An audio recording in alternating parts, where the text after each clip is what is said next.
मैं मुख्यमंत्री हेमंत सोरेन जी से पूछना चाहता हूँ, सम्मान भी दिया आपने, दो बार उनके मंत्री बनाए, और आपको कितना सम्मान मिला बिहार में? धक्का मार करके निकाल दिया आपको। बिहार की राजनीति में 2025 में जो धोखा हम लोगों को मिला है, ये निश्चित रूप से झारखंडी भावना को आहत करने वाला है कि झारखंडी चेतना को दिया हुआ धोखा।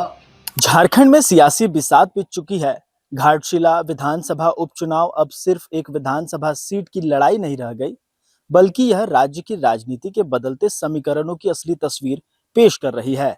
एनडीए हो या फिर महागठबंधन, दोनों ही दल चुनावी प्रचार में जोरों शोरों से जुट गए हैं और जिस प्रकार चुनावी दौरा किया जा रहा है, तमाम जो बड़े लीडर हैं वो फिलहाल घाटशिला विधानसभा सीट पर डटे हुए हैं, चाहे एनडीए की बात की जाए या फिर महागठबंधन की। लेकिन महागठबंधन के मुख्य रूप से जो सहयोगी दल झारखंड मुक्ति मोर्चा है, वो घाटशिला विधानसभा सीट पर अपनी दावेदारी पेश कर रही है और जाहिर सी बात है कि घाटशिला विधानसभा सीट झारखंड मुक्ति मोर्चा की परंपरागत सीट मानी जाती है और इसी के एवज में लगातार जो है महागठबंधन यानी झारखंड मुक्ति मोर्चा के जितने भी बड़े लीडर हैं वो फिलहाल घाटशिला सीट पर मौजूद हैं। और बीते दिनों एक प्रेस कॉन्फ्रेंस किया गया झारखंड मुक्ति मोर्चा की तरफ से, जहां पर महागठबंधन के तमाम जो प्रवक्ता हैं, सहयोगी दल के जितने भी नेता हैं, वो जुटे थे और उन्होंने साफ तौर पर यह कहा था कि झारखंड मुक्ति मोर्चा के साथ घाटशिला उपचुनाव में महागठबंधन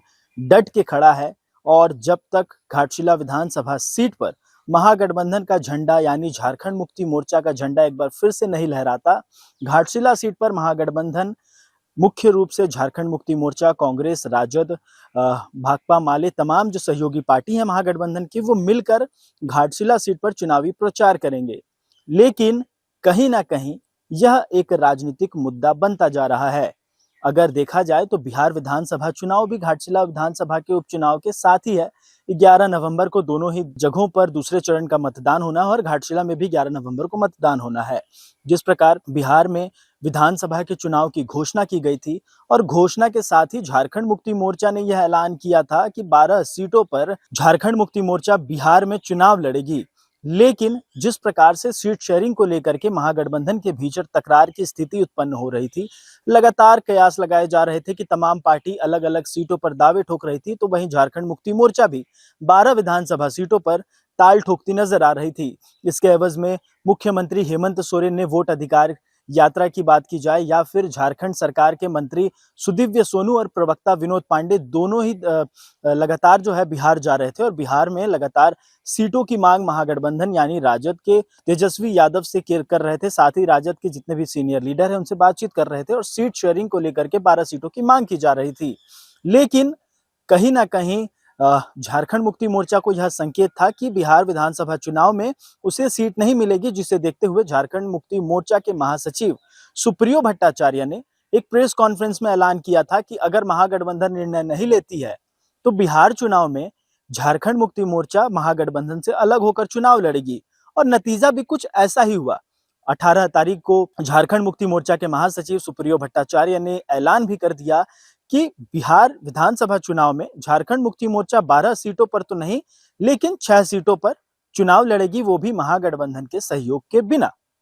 अब देखा जाए तो एक राजनीतिक परिदृश्य इस तरीके से सामने आती है कि 18 तारीख को जिस प्रकार झारखंड मुक्ति मोर्चा ने ऐलान किया, उसके बाद राजद के जितने भी सीनियर लीडर थे, झारखंड मुक्ति मोर्चा के जितने सीनियर लीडर थे, दोनों के बीच आपस में बातचीत हो रही थी और नतीजा यह हुआ कि 20 अक्टूबर को जिस प्रकार से चुनावी जो 20 अक्टूबर को नामांकन का अंतिम दिन था और नतीजा यह हुआ कि झारखंड मुक्ति मोर्चा के एक भी प्रत्याशी के द्वारा बिहार विधानसभा चुनाव पर नामांकन नहीं किया गया और जिसके बाद झारखंड मुक्ति मोर्चा ने नाराजगी जताई और कहीं ना कहीं झारखंड मुक्ति मोर्चा के राज्य सरकार में मंत्री सुदीव्य सोनू ने साफ तौर पर बताया कि राजद और कांग्रेस की दोनों की राजनीतिक ध्रुवता के कारण झारखंड मुक्ति मोर्चा बिहार चुनाव से अलग हो गई और जिसके बाद राजनीतिक बयानबाजी भी काफी खूब हुई, चाहे झारखंड मुक्ति मोर्चा की बात की जाए या फिर विपक्ष की तरफ से भारतीय जनता पार्टी के प्रवक्ता के द्वारा। लगातार झारखंड मुक्ति मोर्चा ने यह ऐलान किया कि बिहार विधानसभा चुनाव पर झारखंड मुक्ति मोर्चा पूरी तरीके से अलग है और किसी भी स्टार प्रचारक के द्वारा बिहार में कैंपेन नहीं किया जाएगा। अब यहाँ तक तो सारा चीज सरल था, सिंपल था, लेकिन घाटशिला विधानसभा सीट की जिक्र इसलिए कर रहे हैं क्योंकि घाटशिला विधानसभा सीट पर भी प्रेस कॉन्फ्रेंस किया गया और वहां जोरों शोरों से हाथों के साथ हाथ मिलाते हुए जोरों से नारा लगाया गया कि घाटशिला विधानसभा सीट पर महागठबंधन एक है।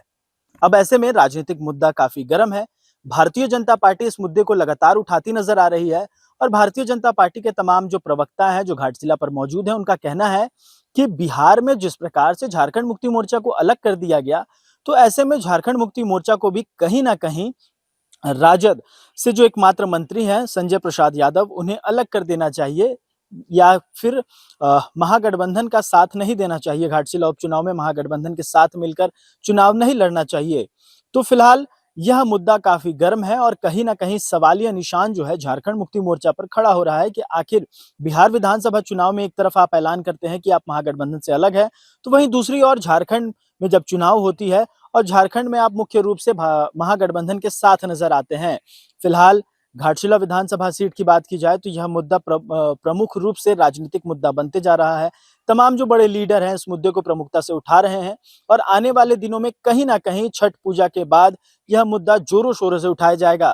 फिलहाल देखा जाए तो घाटशिला विधानसभा सीट पर 11 नवंबर को मतदान होना, 14 नवंबर को परिणाम सामने आ जाएंगे और प्रत्याशी की बात की जाए तो झारखंड मुक्ति मोर्चा की तरफ से रामदास सोरेन के पुत्र सोमेश सोरेन को उम्मीदवार बनाया गया है और भारतीय जनता पार्टी की तरफ से चंपई सोरेन के बेटे बाबूलाल सोरेन चुनावी मैदान में हैं और लगातार दौरा कर रहे हैं, क्षेत्र में भ्रमण कर रहे हैं, लोगों से वोट की मांग कर रहे हैं और मुख्य रूप से घाटशिला विधानसभा सीट पर बेरोजगारी, बंद माइनिंग, ये तमाम मुद्दे मुख्य रूप से जो है सामने आ रहे हैं। चाहे युवा हो चाहे बुजुर्ग, सब वही कह रहे हैं कि अगर बेरोजगारी दूर नहीं की गई, माइन नहीं खुलवाए गए तो आने वाले समय में दोनों ही सहयोगी दलों के द्वारा इसका परिणाम भुगतना पड़ सकता है घाटशिला जनता के द्वारा। ऐसे में जहां एक और झारखंड मुक्ति मोर्चा पर कई सवाल खड़े हो रहे हैं तो वहीं दूसरी ओर भारतीय जनता पार्टी के लिए भी यह सीट लिटमस टेस्ट साबित हो रही है क्योंकि इस सीट पर बाबूलाल सोरेन को दूसरी बार उतारा गया है। तो अब देखना दिलचस्प होगा कि आखिर घाटशिला विधानसभा सीट पर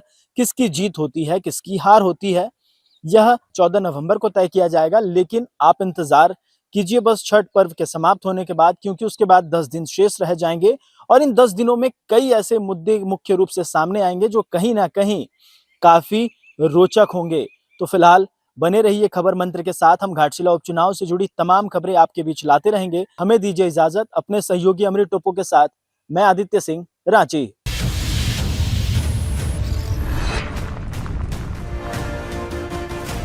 खबर मंत्र लाइव, सबकी बात सबके साथ।